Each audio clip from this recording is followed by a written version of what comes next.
తక్కువ ఖర్చు, తక్కువ శ్రమతో నాణ్యమైన పంట దిగుబడి పొందే పంట ఆయిల్ పామ్. నాటిన 4వ సంవత్సరం నుండి 30 సంవత్సరాల వరకు ఈ తోటల నుండి ఆదాయం పొందే వీలుండడమే కాకుండా మధ్య దళారుల బెడద లేకపోవడంతో స్థిరమైన ఆదాయాన్ని అందించే పంటగా ఆయిల్ పామ్ గుర్తింపు పొందింది. దీంతో తెలుగు రాష్ట్రాల్లో ఈ పంట సాగు విస్తీర్ణం పెరుగుతోంది. పశ్చిమ గోదావరి జిల్లాలో ఓ రైతు ప్రకృతి వ్యవసాయంలో ఈ పంటను సాగు చేసి నికరమైన ఆదాయాన్ని పొందుతున్నాడు.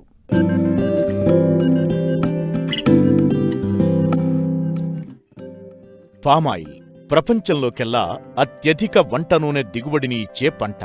ఈ పంటకు మార్కెట్లో మంచి డిమాండ్ ఉండటంతో ఏయేటికాయేడు సాగు విస్తీర్ణం పెరుగుతోంది. ముఖ్యంగా ఇతర పంటలతో పోలిస్తే తక్కువ ఖర్చు, తక్కువ పెట్టుబడితో నికర ఆదాయం వస్తుండటంతో పశ్చిమ గోదావరి జిల్లా కోయలగూడెం మండలం అంకాలగూడెం గ్రామానికి చెందిన రైతు పాదన్ రాము పామాయిల్ సాగును చేపట్టాడు. రసాయన ఎరువుల జోలికి పోకుండా ప్రకృతి వ్యవసాయంలో సాగు చేస్తూ నాణ్యమైన అధిక దిగుబడులను సాధిస్తున్నాడు.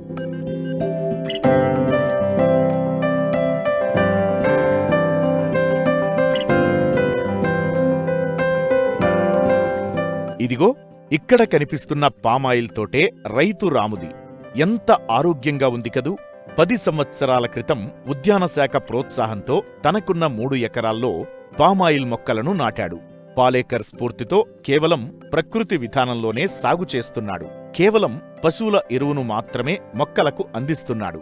పామాయిల్ నుంచి కత్తిరించిన కొమ్మలను తోటలోనే మల్చింగ్ వాడుతున్నారు. అంతేకాదు, మొదటి 2-3 ఏళ్లు అంతర పంటలను సాగు చేసి అదనపు ఆదాయం పొందుతున్నారు. పామాయిల్ తోట 3 ఎకరాలు ప్రయోగాత్మకంగా పాలేకర్ గారు చెప్పిన విధానంలో పామాయిల్ తోట జరుగుతుందా అవదా అనేది చేయడానికి సంకల్పించి 10 సంవత్సరాల క్రితం ఈ పామాయిల్ తోట వేయడం జరిగిందండి.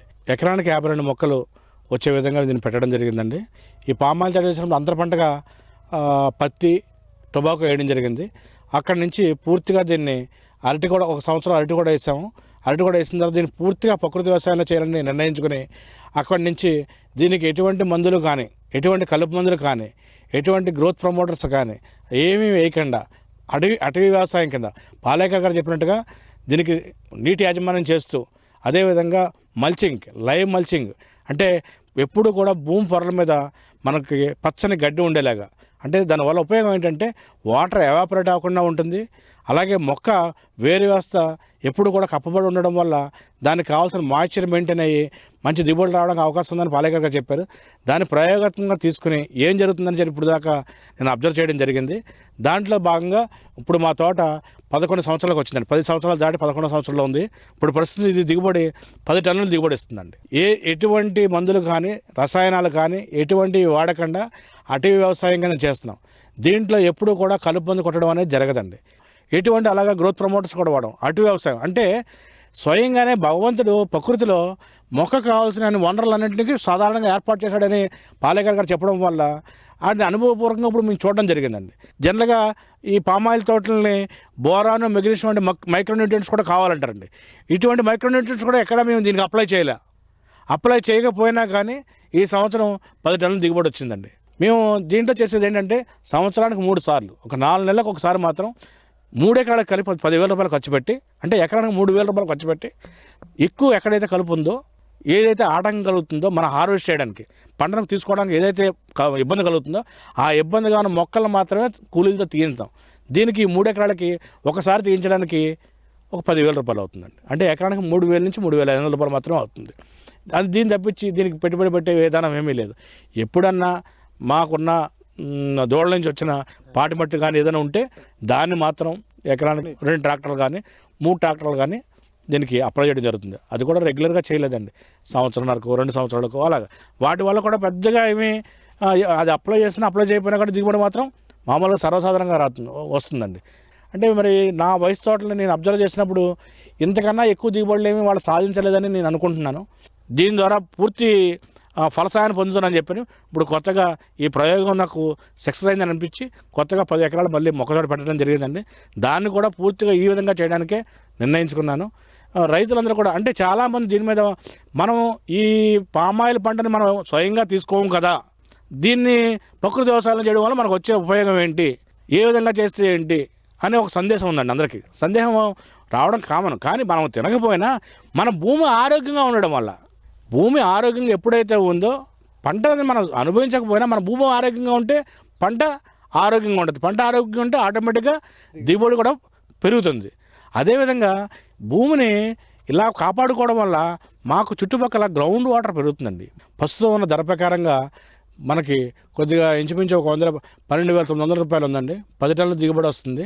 10 టన్నుల దిగుబడి ద్వారా మనకి 1,30,000 రూపాయల ఆదాయం వస్తుంది.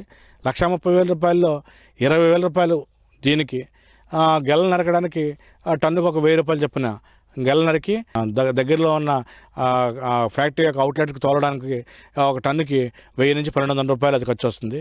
ఈ 20,000 రూపాయలు అదొక 12,000 రూపాయలు పోతే మనకు వచ్చిన 1,50,000 రూపాయల్లో 1,00,000 రూపాయలు నికరంగా, 95,000 నుంచి 1,00,000 రూపాయలు నికరంగా మిగలడం అనేది జరుగుతుంది.